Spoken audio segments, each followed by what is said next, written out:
Les défis posés par la migration irrégulière des populations exigent une prise de responsabilité commune et l'engagement des pays d'origine et de destination à gérer efficacement tous les aspects humanitaires et sécuritaires liés à ce phénomène. La Côte d'Ivoire et l'Italie signent un protocole d'accord pour renforcer les capacités de leurs forces de police compétentes en matière de gestion des frontières et de la migration irrégulière, de retour des migrants, de lutte contre le trafic de migrants et la traite des humains.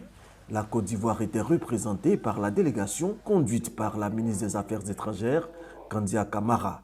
La ministre de l'Intérieur, Luciana Lamorghese, dirigeait la partie italienne. Kandia Camara a également eu une séance de travail avec le grand chancelier de l'Ordre de Malte qui a annoncé un projet d'accord sectoriel portant sur la formation des secouristes civils en Côte d'Ivoire pour combler le déficit de sapeurs-pompiers à l'intérieur du pays. Nous entretenons des relations fraternelles avec la Côte d'Ivoire depuis près de 50 ans, au cours desquelles nous avions mené des activités humanitaires et dans le domaine de la santé.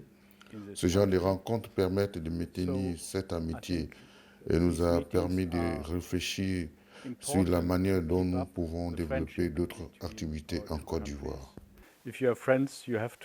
Nous avons transmis les remerciements du président de la République et de la Côte d'Ivoire à son Excellence pour tout ce que l'Ordre de Malte a fait depuis près d'un demi-siècle en Côte d'Ivoire, aux Ivoiriens. Et donc c'est le sens de notre présence ici pour leur exprimer toute la gratitude du président de la République, son Excellence Alassane Ouattara, et du peuple de Côte d'Ivoire. Fondé au XIe siècle, l'Ordre de Malte est un ordre religieux catholique et laïque qui, par sa vocation hospitalière, agit au service des pauvres, des malades et des populations vulnérables dans le monde.